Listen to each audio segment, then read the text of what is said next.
Hey there, beautiful people. My name's Tim Lee. Welcome to Legacy Studio. I'm going to try and keep this video as brief as possible.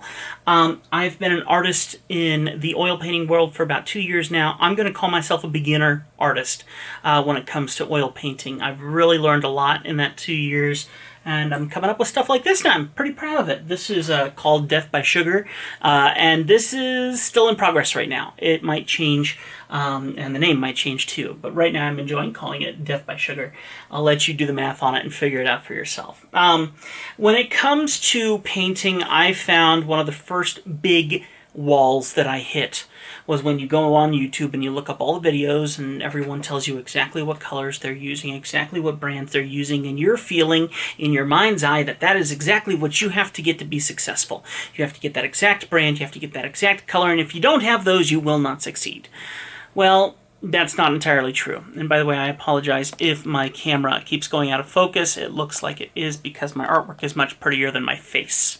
So please bear with me. We will be talking a lot about my palette here, so I'm okay if I drop focus, but I'll just try and huddle up here next to my bear a little bit more and see if we can keep myself in focus as I talk a bit about this. And I'm sorry if the audio gets worse. I find that when you watch those videos like Andrew Tischler talking about his amazing palette, and then you don't recognize the paint that he's using because it's a very specific brand, or maybe you watch some other YouTubers and they say you need to get this color, you need to get that color. I want to simplify things for you. I fought for a long time trying to figure out what colors I should have, and you shouldn't have to do that yourself. And I've also found that as I've painted for a long time, I've realized why there are so many different colors that you can buy in stores and get your hands on. And that's... You can simplify your painting life if you find you utilize specific colors, and that's what I have done. Otherwise, I stick with the primaries. What are my primaries? I use yellow, I use blue, and I use red. These are my primary colors that I use constantly on a daily basis. These are what I mix the majority of my colors with. Everything that you're seeing on this painting was mostly done with these three colors and a couple little additions. Now, let me try to explain to you that I'm trying to not scare you away from the oil painting world, because when people say you need to make sure you get permanent alizarin crimson, or you need to get cadmium yellow pale hue, and you need to get French ultramarine, and then you look at the store and you're looking at the brand that's right in front of you and you're going, I don't see that name anywhere. How do I know if I'm getting the right color? And that's exactly how I felt. I don't want you to have to feel that way. There are some very basic premises that you can get in your mind, and once you have those, you can probably find roughly what you're looking for, okay? I personally recently have switched to these Winton oil colors made by Winsor & Newton. I like them because they come in big tubes, they're very affordable, and at the same time they're very good quality. I would call them maybe like a second tier paint grade in comparison to a pro paint grade, which is going to cost you literally double the price, and you're still going to get amazing pieces out of them. I love what colors it's giving me, and they're working great. So get yourself your blue, your yellow, and your red. And if you're not sure about brands, maybe you're trying to figure out what's going to work for you, maybe try out each of those brands with your blue, your yellow, and your red. Okay?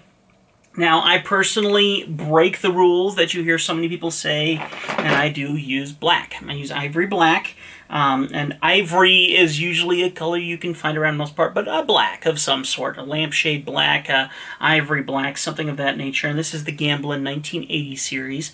I love these paints as well, and so many professionals stick with the Gamblin series, but they are quite expensive when you go to that pro area. That's why I'm liking these Winton colors from Winsor & Newton.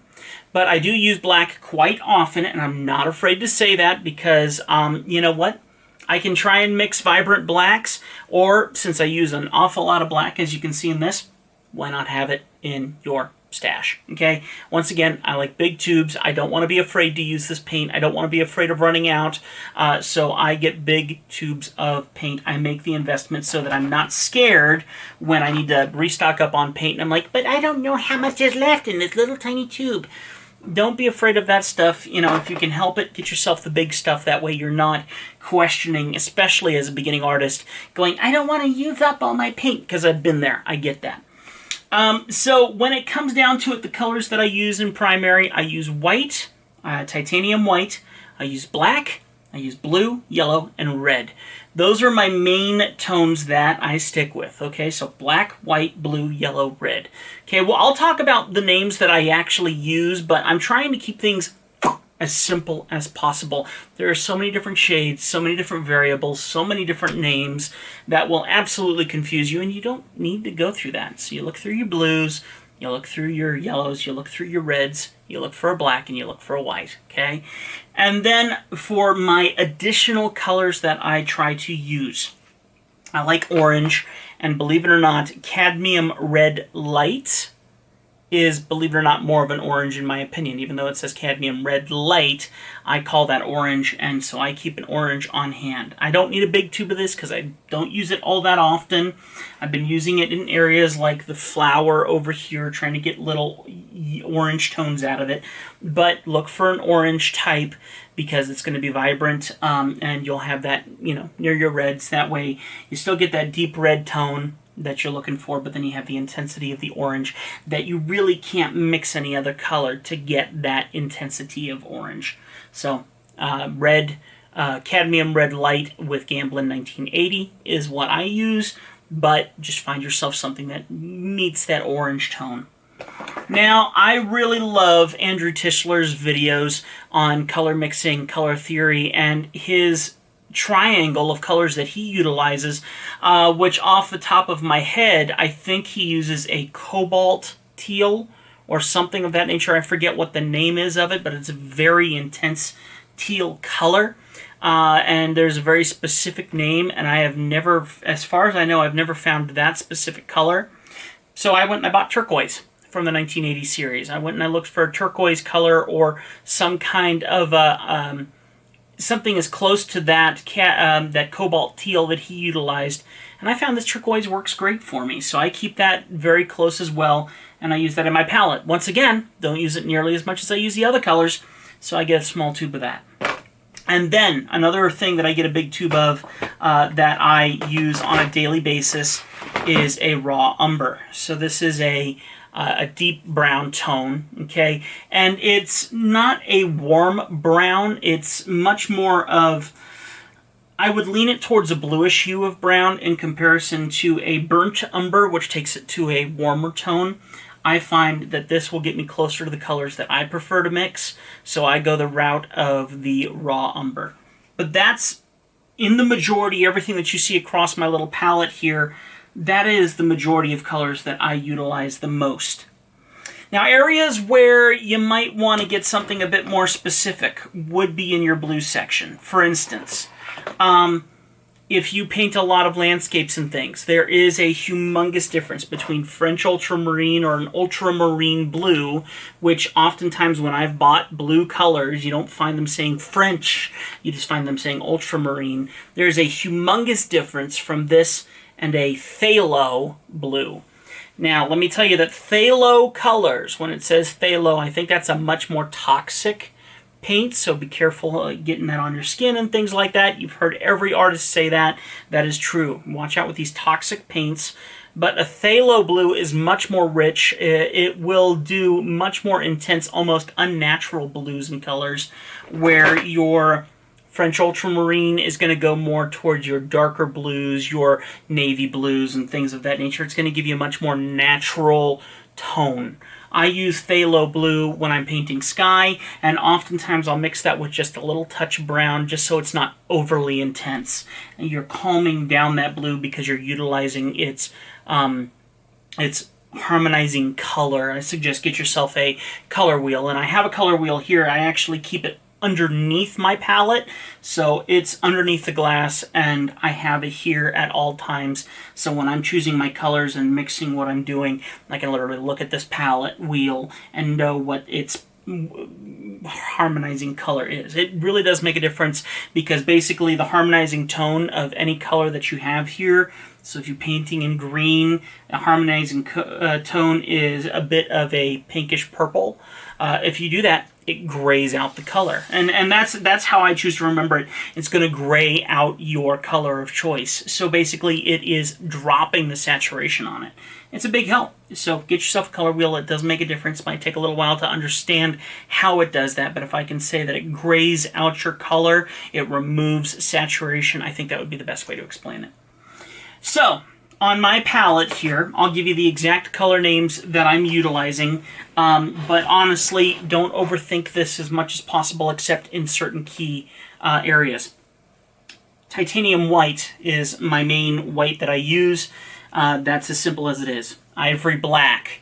The next one is a cadmium yellow pale hue. A lot of people, I would suggest, lean towards a color called lemon yellow. I would say go towards lemon yellow. I think that will do you just fine. I bought this one, this specific color, this cadmium yellow pale hue, because it was sold in a ginormous tube. But I use a lot of lemon yellow kind of colors. So out of the 1980 series, here's a cadmium yellow light, and that one is a great color. But once again, it's just a little bit brighter than the other yellow. So it's a richer tone. So if you take yellow and you add some white to it, it's going to cheapen that yellow a little bit. It's going to remove the saturation. So if you want more saturation, then you get a more intensified version. But since we're talking about natural colors, it's not a necessity, okay? So just a yellow in general, but I have this one specific one I'm using right now, cadmium yellow pale hue, just because it's a big tube, works great for me. Ultramarine blue, also known as French ultramarine blue. Look for that ultramarine color and you're probably in the ballpark. Okay, you're going to be fine. When it comes to reds, I've tried multiple reds. Once again, there are many different kinds of reds, but the red that I am using right now is this permanent Alizarian crimson. Now I will tell you, there's going to be certain colors that you lay down on your palette and they feel very opaque. They feel, and it's called light fastness. I think that's the term it's used. So you'll paint and you'll feel like you're actually covering it's like covering black over white, okay? But then this one here, this permanent Alizarian crimson, is very much a transparent tone. Kind of like working with watercolor in a way. Not exactly, don't quote me on that. But what it will do is you'll be able to see the colors underneath because it's very transparent in comparison to many other colors. So it lets you see through it. So if you're looking for a red that's more opaque, more solid, then you might want to look around a little bit. But this permanent Alizarian crimson, very much a transparent red, and it works fine. I have a backup plan red that I've been testing and utilizing, and it's been going okay. It was suggested by a friend of mine named Bailey. Here's Alizarian crimson. That's one other option which is not permanent. I also have a quinacridone magenta, which is on a bit of a pinkish, reddish side of things. But once again, try not to overthink this. I'm not going to say red is red. There's many different tones of red, but just try not to overthink it. Start at the primaries and then go, I'm struggling to get the richness of the red that I'm looking for. What do we grab for? And then you start searching the other colors. But just try to learn the primaries first. Seriously, it's going to save you a lot of trouble. Next brown is my raw umber that I use. And then I do have some burnt umber here. You can see I have far less of it. If you can see this, I can't tell via my camera if you can actually see that. I use a ton of burnt umber. I don't use much raw umber. I don't use much of the burnt umber. The color next to it is my phthalo blue. Once again, I don't use an awful lot of phthalo blue. It's a very intense blue, very, very intense pigment. I don't find I use it as much as I thought I would. Now, if I'm doing landscapes and things, yeah, sure, I'll push into that. But honestly, I keep it fairly simple. The next color I have is an orange tone. Okay, now that orange tone that I utilize is that cadmium red light. Okay, like I said, don't overthink this. Just try and find yourself an orange tone. Just remember that when it comes down to it, if I take my yellow and my red and I try to mix an orange, it's not going to come out as intensively and as popping as buying a more pure tone of that orange, and so that's why I have that. Next to that, I have a Payne's Gray. Now I can tell you that thing is probably completely dry. I put it on my palette here. Just haven't used it. So I thought I would use Payne's Gray. I really haven't at all. Next to at all. So thankfully, I think I might have one tube of Payne's Gray, and I'm thankful that I don't have more because I just don't use it. Teal, I do use a bit of. I do like teal in a lot of my tones. I find it's a beautiful color to have. So Andrew Tischler would suggest a cobalt teal, which is a very intense, high pigment color. I couldn't find that, so I went to a, what was that color again? And I might have already mentioned it. I've recorded this video several times. Okay, this is going back over it. Turquoise. So I use turquoise in replacement of that, and that works pretty well for me. Right below that, I do have a purple. I do suggest you get yourself a purple. I use dioxine purple, but just try and find yourself a purple tone. Purples, I find, are hard to mix to get that purest form of purple. So go and buy yourself a purple that you think comes close to that. You know, try your best to find something that gets you close to that color, and if you're not right, well, then you might have to jump around a little bit and do a little research. I have not tested a ton of different purples to find this dioxine purple, which is the most... No, I haven't. Honestly, I went and I picked something up off the shelf. It kind of works. I roll with it. Now, when it comes to the greens that I have over here, I think I have an olive green, so olive green that I have sitting here, and I also have another green here, and I honestly don't know what green I have there. Really don't use them.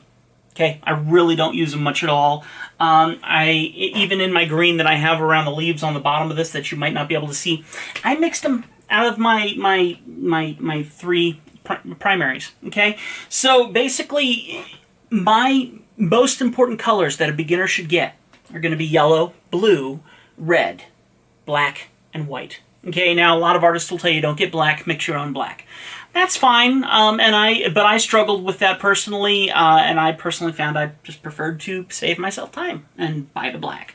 So as you're painting whatever topics you find you're painting a lot of, then start to decide, okay, I can save myself time by buying a more preset color. Okay, well then you can go and buy that one specific color that you need. And so that's what I built into my palette. With most of the landscapes I do, primaries work fine. With most of the skull work and stuff that I've done, primaries work fine, okay? With some of the landscapes I'm doing, I would like to make certain things pop a little more in the sky or something like that. Turquoise saves that. Maybe I'm trying to get some more purples and things. Okay, the dioxine purple will work, okay? So I'm just trying to break the rules that you've put in your head, because that's exactly what I did. I set 6 million rules, and I had to remind myself over time, you know what? Who gave you those rules? Was it the other YouTubers you've watched that have found this out for themselves over time, or was it because there was a hard, fast rule? I'll tell you there's no hard, fast rules in painting and in art, period. Okay? There aren't. So stop locking yourself down to the rules, back up a little bit, and just come up with a generic plan, okay? So the one area where I say adjust that theory is in your blue, where you might want to get that phthalo blue, is in that orange that you might want to get for more intense oranges, and maybe in that purple, where you might want to get a specific purple, and turquoise, because I personally love to add that turquoise or that teal cobalt to the mix, okay? Now, when it comes to that, all the paintings I've done so far, and I've probably done maybe 15 or 20 paintings in the last 2 years so far, this has been all I've needed. And let me tell you something, when you walk into an art store and you look at the wall of 6 million colors, and you get that tenseness, that unease, that dissatisfaction, that you just don't know what colors you need, well, the deed is done. Why worry anymore about it, because that's it.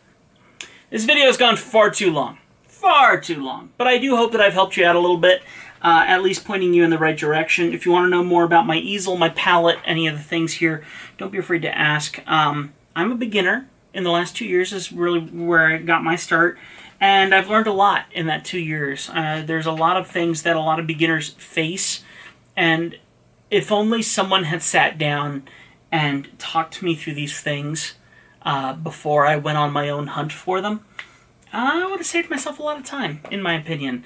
So I'm trying to be that person for you. And I'm on a journey, and I'm bringing you along for the ride. It's an exciting journey, and I don't want you to miss out. And I don't want you to miss out because you were too focused on trying to make these rules, these self-imposed rules, and trying to get the exact colors and spend the exact money and do exactly the same.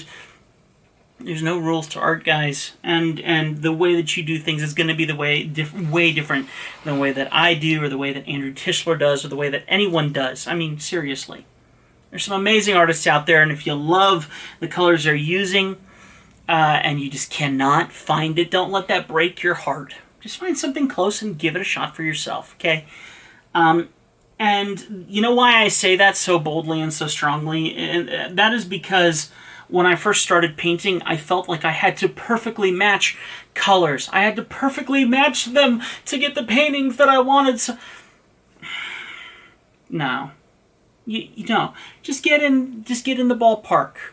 Paint all this in the ballpark, and then take the time to tighten it and get those colors better put together. I find that it enriches your artwork because you started with one tone and then you built it to another, and that other tone sits underneath and kind of does that flex of color, and it's what makes it beautiful. Okay, so don't overthink this, guys. Don't overthink it. It's beautiful. Whatever you're working on, you don't have to have exactly what Andrew Tischler does. You don't need exactly Andrew Tischler's brushes, though I have them and kind of like them myself. You will be perfectly fine starting from whatever you have, okay, or whatever you can afford. You're gonna take time to have to learn all this stuff anyway, so try not to overthink it. There's a beautiful world in front of you that you're gonna get to be a part of in the painting world, in the painting scene. So enjoy the journey. Don't sweat the small stuff, because trust me, as a beginner, it's so easy to make small stuff huge. You're gonna be fine, I promise. Alright, I'll leave it at that. If you did enjoy this talking head, long-winded video, then please hit that like button and let me know. If I can answer any questions for you, I would be honored to.